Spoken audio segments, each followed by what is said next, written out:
Assalamualaikum warahmatullahi wabarakatuh.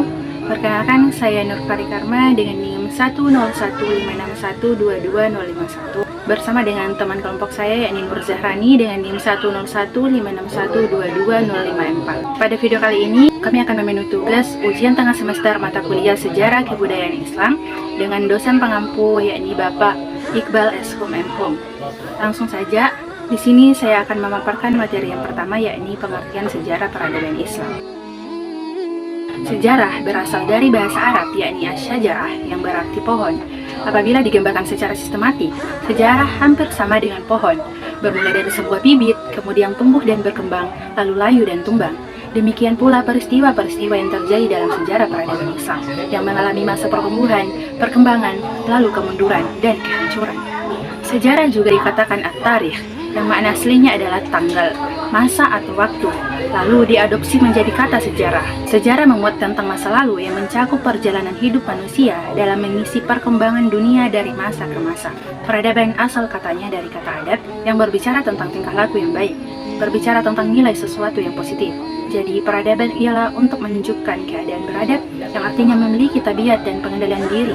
Peradaban merupakan kemajuan lahir batin yang menyangkut sopan santun, budi bahasa, dan kebudayaan suatu bangsa. Kebudayaan asal katanya dari kata budaya, di mana kata budaya berasal dari bahasa Sanskerta, yakni budi dan daya. Budi bermakna akal dan daya bermakna kemampuan.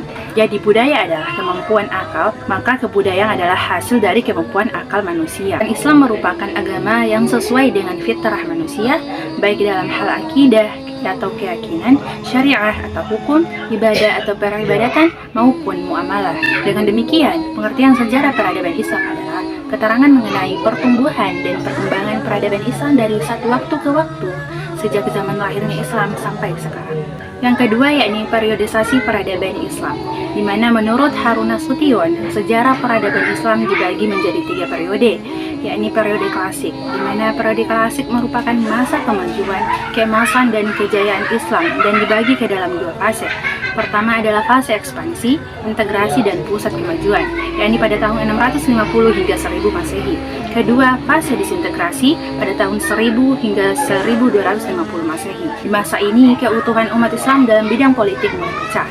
Yang kedua, periode pertengahan. Periode pertengahan juga dibagi ke dalam 2 fase. Pertama, fase kemunduran, yakni pada tahun 1250 Masehi hingga 1500 Masehi. Fase yang kedua yakni fase 3 kerajaan besar, yakni pada tahun 1500 hingga 1700 Masehi. Terdapat masa kemunduran, yakni pada tahun 1700 hingga 1800 Masehi. 3 kerajaan besar tersebut adalah Kerajaan Utsmani di Turki, Kerajaan Safawi di Persia, dan Kerajaan Mughal di India. Yang ketiga yakni periode modern. Periode modern yakni pada tahun 1800 hingga sekarang. Yang ketiga yakni metode studi sejarah Islam. Metode pertama yakni metode penulisan sejarah, ada 3 bagian, yakni metode deskriptif atau penjelasan, metode komparatif atau menggabungkan, metode analisis atau menganalisis. Yang kedua yaitu metode penggalian sejarah. Ada 3 bagian juga, ada metode lisan atau bisa dengan wawancara atau bertanya, ada metode observasi atau mengamati, dan ada yang metode dokumenter berupa foto atau video. Materi yang kedua yaitu bangsa Arab pra-Islam. Yang pertama, kondisi sosial politik. Ahli sejarah membagi penduduk Jazirah Arab menjadi 2, yaitu Arab Baida dan Arab Bakia. Arab Baida yaitu orang-orang yang telah lenyap jejaknya dan tidak diketahui lagi kecuali karena tersebut dalam kitab-kitab suci seperti kaum Ad dan kaum Tsamud.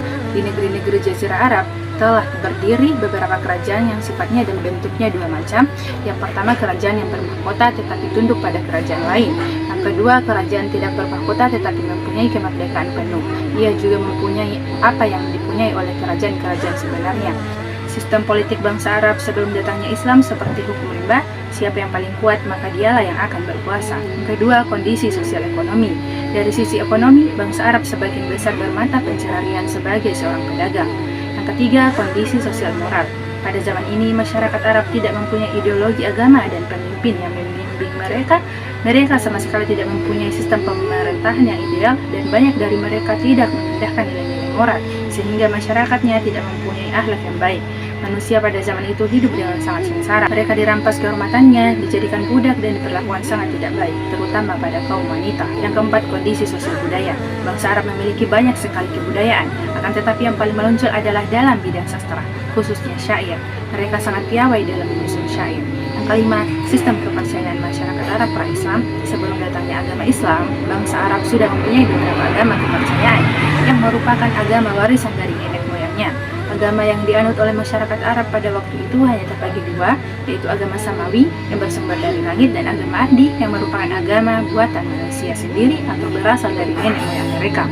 Berkaitan dengan agama, mereka pun memeluk agama Ibrani, namun seiring berjalannya waktu, mereka banyak menyimpan, bahkan malah menyembah berhala-berhala, dan mereka menganggap bahwa berhala itulah yang menghubungkan mereka dengan Tuhan. Materi yang ketiga yakni masa kelahiran Islam. Yang dibahas yang pertama yakni kehidupan awal Nabi Muhammad sampai menerima risalah Islam.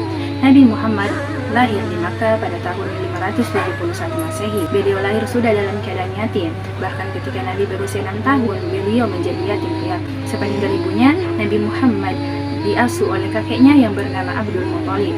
Akan tetapi, 2 tahun kemudian, kakek Nabi Muhammad meninggal dunia. Sejak itu, Nabi Muhammad diasuh oleh pamannya yang bernama Abu Thalib hingga dewasa. Beliau menikah pada usia 25 tahun dengan Khadijah yang berusia 40 tahun. Pada usia 40 tahun, di Gua Hira, beliau menerima wahyu pertama dari Allah melalui malaikat Jibril, yaitu Quran Surah Al-Alaq ayat 1-5. Wahyu tersebut menjadi awal munculnya Islam, dan Nabi Muhammad diutus sebagai Rasul untuk menyampaikan pesan Allah kepada umat manusia. Yang kedua, pembentukan negara Madinah. Setelah berdakwah di Mekah, Nabi Muhammad SAW dan pengikutnya hijrah ke Madinah pada tahun 622 Masehi. Peristiwa hijrah Nabi dari Mekah ke Madinah merupakan kehendak dan perintah Allah Subhanahu wa Ta'ala. Masyarakat Madinah menyambut kedatangan Nabi dengan sukacita. Orang-orang Madinah berbondong-bondong memeluk Islam. Oleh karena itu, Islam lebih cepat berkembang di Madinah daripada Mekah. Nabi memainkan perang utama dalam pembentukan negara yang diatur oleh konstitusi Madinah, mengatasi konflik suku, dan menciptakan landasan bagi perkembangan awal masyarakat Muslim. Yang ketiga, peperangan dalam Islam. Setelah turun ayat yang mengizinkan untuk berperang, Rasulullah SAW banyak memimpin langsung peperangan tersebut. Di antara peperangan tersebut ialah perang Badar, perang Uhud, perang Khandaq, perang Hudaybiyah, perang Khaybar, perang Mu'tah, serta perang Fathu Makkah. Dari peperangan tersebut, semuanya terjadi setelah Rasulullah hijrah ke Madinah. Yang keempat, surat-surat dakwah Nabi Muhammad SAW. Menurut Al-Tabari, dalam sejarah para nabi dan raja, setelah perjanjian Hudaybiyah, Nabi Muhammad SAW memutuskan untuk mengirim surat kepada sejumlah kepala negara untuk mengajak mereka memeluk Islam. Di antaranya yakni dikirim kepada Kaisar Romawi, Raja Ethiopia, Gubernur Bahrain, Mukaukis penguasa Mesir, serta Haris Ghassani, Gubernur Suriah. Yang kelima, komentar para orientalis tentang Nabi Muhammad SAW. Para orientalis telah memberikan berbagai komentar mengenai Nabi. Beberapa di antara yang dibahas yakni bahwa Nabi Muhammad sebagai anti-Yahudi dan Kristus, Nabi Muhammad sebagai penyadur kitab Yahudi dan Kristen, dan Nabi Muhammad sebagai pembuat Al-Quran. Assalamualaikum warahmatullahi wabarakatuh. Perkenalkan nama saya Zahrani dengan 10151222054. Baik, langsung saja saya akan melanjutkan pemaparan materi dari teman kelompok saya. Materi keempat yaitu masa pemerintahan Khulafaur Rasyidin. Kepemimpinan Khalifah Abu Bakar As-Siddiq. Riwayat singkat Abu Bakar As-Siddiq. Nama lengkapnya adalah Abu Bakar bin Abdullah bin Abi Quhafah bin Utsman bin Amr bin Mas'ud bin Ta'im bin Murrah bin Ka'ab bin Lu'ay bin Ghalib bin Fihr al-Quraisy at-Tamimi. Di masa jahiliyah bernama Abdul Qabbah, lalu ditukar oleh Nabi menjadi Abdullah. Beliau diberi kunyah Abu Bakar karena beliau seorang yang paling cepat masuk Islam. Gelarnya As-Siddiq yang amat membenarkan. Beliau digelari As-Siddiq karena amat segera membenarkan Rasul dalam berbagai macam peristiwa, terutama peristiwa Isra dan Mi'raj. Abu Bakar menjadi khalifah yang pertama, wafat pada usia 63 tahun. Kepemimpinan Khalifah Umar bin Khattab, nama lengkapnya adalah Umar bin Khattab bin Nafil bin Abdul Al-Uzza bin Rabah bin Ka'ab bin Lu'ay al-Quraisy. Silsilah Umar bertemu dengan Rasulullah pada kaki ke-7, sedangkan dari pihak ibunya pada kaki ke-6. Diangkat menjadi khalifah kedua. Umar wafat pada usia 63 tahun, terbunuh di tangan budak Persia. Kepemimpinan Khalifah Utsman bin Affan. Riwayat singkat Khalifah Utsman bin Affan, nama lengkapnya Utsman bin Affan bin Abu Al-As bin Umayyah bin Abdul al-Asyams bin Abdul al-Manaf bin Qusay, lahir pada tahun kelima dari kelahiran Rasulullah Shallallahu Alaihi Wasallam. Diangkat menjadi khalifah ketiga, dan Khalifah Utsman bin Affan meninggal terbunuh. Kepemimpinan Khalifah Ali bin Abi Thalib. Riwayat singkat Khalifah Ali bin Abi Thalib. Nama lengkapnya adalah Ali bin Abi Thalib bin Abdul al-Muttalib bin Hashim bin Abdul al-Manaf bin Lu'ay bin Kilab bin Qusay. Dia dilahirkan di Makkah 10 tahun sebelum kerasulan Nabi Muhammad Shallallahu Alaihi Wasallam. Diangkat menjadi khalifah keempat. Ali terbunuh. Abdurrahman bin Mu'jam berhasil menikam Ali dalam sholat subuh di Masjid Kufah. Materi kelima, masa pemerintahan dinasti Bani Umayyah Timur. Sejarah berdirinya dinasti Umayyah. Dinasti Bani Umayyah diambil dari Umayyah bin Abdul al-Syam, kakek Abu Sufyan. Umayyah segenerasi dengan Abdul Muttalib, kakek Nabi Muhammad SAW, dan Ali bin Abi Thalib. Dengan demikian, Ali bin Abi Thalib segenerasi pula dengan Muawiyah bin Abi Sufyan. Ali bin Abi Thalib berasal dari keturunan Bani Hashim, sedangkan Muawiyah berasal dari keturunan Bani Umayyah. Kedua keturunan ini merupakan orang-orang yang berpengaruh dalam suku Quraisy. Beberapa khalifah pada dinasti Umayyah, yaitu yang pertama Muawiyah bin Abu Sufyan, Yazid bin Muawiyah, Muawiyah bin Yazid, dan masih banyak lagi. Masa kemajuan dinasti Umayyah. Perkembangan peradaban masa Daulah Umayyah mencapai puncaknya pada masa pemerintahan Khalifah Muawiyah bin Abu Sufyan sampai pemerintahan Hisham bin Abdul Malik 660 Masehi sampai 743 Masehi. Kemajuan-kemajuan tersebut meliputi berbagai bidang sebagai berikut. Yang pertama, bidang ilmu pengetahuan. Yang kedua, bidang ekonomi dan administrasi pemerintahan. Ketiga, bidang pembangunan kota. Keempat, bidang pendidikan. Kelima, bidang arsitektur. Keenam, bidang militer. Masa kehancuran dinasti Umayyah, pemerintahan Yazid bin Abdul Malik yang cenderung hidup dalam kemewahan dan kurang memperhatikan kepentingan rakyat. Kekacauan ini terus berlanjut hingga khalifah terakhir Daulah Umayyah, Marwan bin Muhammad, yang pada akhirnya meninggal di Mesir. Meninggalnya Marwan bin Muhammad menjadi penanda berakhirnya kekuasaan Daulah Umayyah.